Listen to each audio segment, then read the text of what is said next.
Assalamualaikum warahmatullahi wabarakatuh. Sebelumnya perkenalkan, nama saya Muhammad Farhat Arifin dari kelas 64A211. Di sini saya akan menganalisis bahasa pidato yang digunakan oleh Bapak Presiden Bapak Prabowo Subianto pada saat pelantikan sebagai presiden di tanggal 20 Oktober 2024. Mari kita saksikan cuplikan video pidato Bapak Presiden Prabowo Subianto sebagai berikut. Saudara-saudara sekalian, ada pepatah yang mengatakan, kalau ikan menjadi busuk, busuknya mulai dari kepala. Semua pejabat dari semua eselon dan semua tingkatan harus memberi contoh untuk menjalankan kepemimpinan pemerintahan yang sebersih-bersihnya.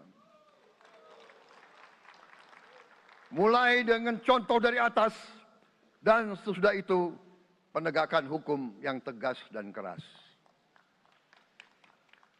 Saudara-saudara sekalian, semua kita percaya dan kita yakin kita akan punya kekuatan untuk bisa menghilangkan kemiskinan dari bumi Indonesia. Ini sasaran yang berat. Bahkan banyak yang mengatakan bahwa ini sesuatu yang tidak mungkin.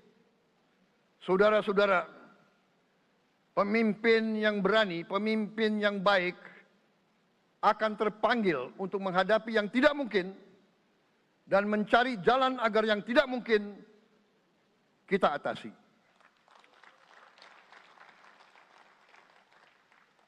Bangsa yang berani adalah bangsa yang bisa bikin yang tidak mungkin menjadi mungkin.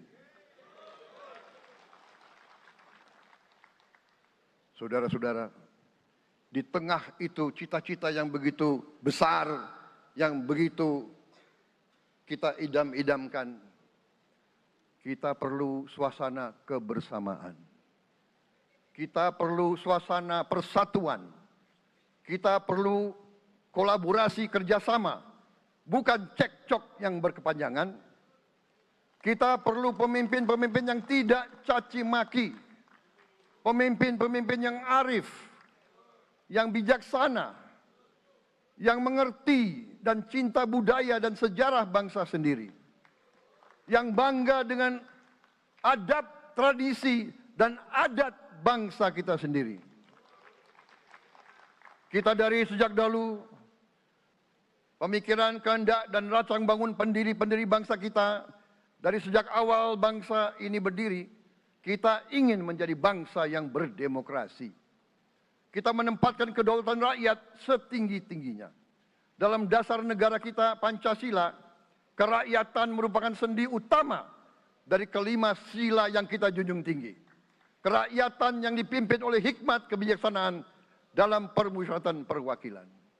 Kita menghendaki kehidupan demokrasi, tapi marilah kita sadar bahwa demokrasi kita harus demokrasi yang khas untuk Indonesia. Demokrasi yang cocok untuk bangsa kita. Demokrasi yang berasal dari sejarah dan budaya kita.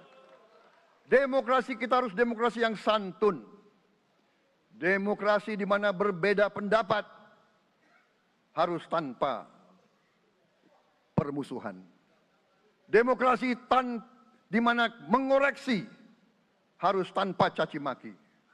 Bertarung tanpa membenci. Bertanding tanpa berbuat curang. Demokrasi kita harus demokrasi yang menghindari kekerasan, yang menghindari adu domba, yang menghindari hasut menghasut. Demokrasi kita harus demokrasi yang sejuk, demokrasi yang damai, demokrasi yang menghindari kemunafikan. Hanya dengan persatuan dan kerjasama kita akan mencapai cita-cita para leluhur bangsa kita. Bangsa yang gemah ripah loh jinawi, toto tentrem kertoro harjo. Bangsa yang baldatun, tojibatun, warobun gofur. Bangsa di mana rakyat cukup pangan, cukup sandang, cukup papan. Nah, mari kita analisis bahasa pidato yang digunakan pada pidato tersebut. Yang pertama ada struktur bahasa. Pada dasarnya, struktur bahasa yang digunakan oleh Bapak Presiden Prabowo Subianto sudah menggunakan struktur bahasa yang jelas dan komunikatif. Hanya saja ada beberapa pengulangan frasa dan pengulangan kata. Pengulangan frasa seperti pada kalimat saudara-saudara sekalian yang muncul di hampir setiap awal paragraf. Saudara-saudara sekalian, saudara-saudara sekalian, saudara-saudara, saudara-saudara, saudara-saudara sekalian, saudara-saudara sekalian. Dan pengulangan kata seperti kata pemimpin, Pemimpin yang berani, pemimpin yang baik, pemimpin-pemimpin yang tidak caci maki, pemimpin-pemimpin yang arif, demokrasi, berdemokrasi. Demokrasi, bahwa demokrasi kita harus demokrasi yang khas untuk Indonesia. Demokrasi yang cocok untuk bangsa kita. Demokrasi yang berasal dari sejarah dan budaya kita. Demokrasi kita harus demokrasi yang santun. Demokrasi di mana berbeda pendapat. Demokrasi bangsa, bangsa yang berani adalah bangsa yang bisa bikin yang tidak mungkin menjadi mungkin. Bangsa kita sendiri. Pendiri bangsa kita dari sejak awal bangsa ini berdiri, kita ingin menjadi bangsa yang berdemokrasi. dan masih banyak lagi. Analisis bahasa pidato yang kedua adalah diksi atau pemilihan kata. Diksi yang digunakan oleh Bapak Presiden Prabowo Subianto yaitu sederhana dan mudah dipahami oleh masyarakat luas. Kemudian ada redundasi atau makna ganda seperti pada kalimat kita perlu kolaborasi kerjasama.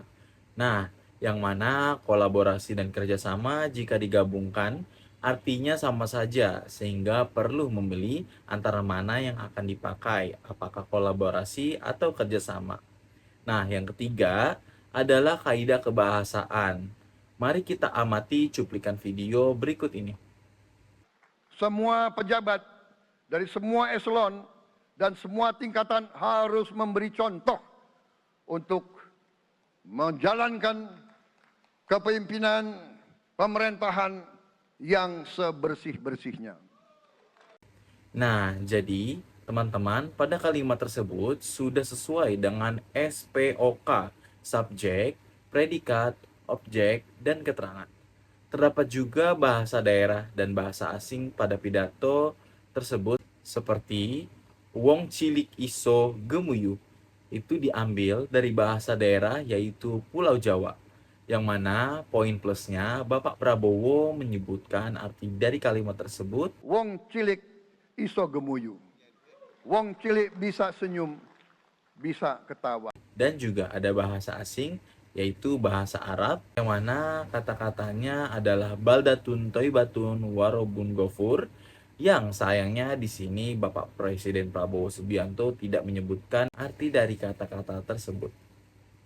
Bangsa yang baldatun, tojibatun, warobun gofur.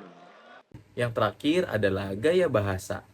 Gaya bahasa pada pidato tersebut terdapat retoris pada pengulangan frasa pada kalimat saudara-saudara sekalian yang muncul untuk membuka kalimat yang baru. Itu dapat membuat audiens merasa dilibatkan. Kemudian, ada juga gaya bahasa yang mengandung emosional, seperti Saudara-saudara sekalian, masih ada saudara-saudara kita usianya di atas 70 tahun masih menarik becak. Ini bukan ciri-ciri bangsa yang merdeka. ada juga kalimat yang mengandung persuasif atau kalimat ajakan, seperti Sebelum itu, marilah kita kerja keras. Marilah kita berjuang tanpa menyerah. Mari kita menghimpun dan menjaga semua kekayaan kita. Jangan mau kekayaan kita diambil murah oleh pihak-pihak lain. dan ada juga istilah budaya seperti pada kalimat Bangsa yang gemah ripah loh jinawi. Toto tentrem kertoro harjo.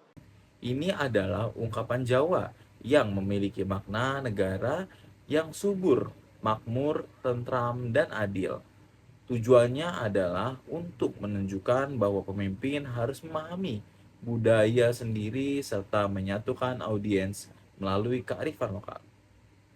Begitu saja analisis bahasa yang saya sampaikan. Mohon maaf bila ada salah dalam perkataan. Wassalamualaikum warahmatullahi wabarakatuh.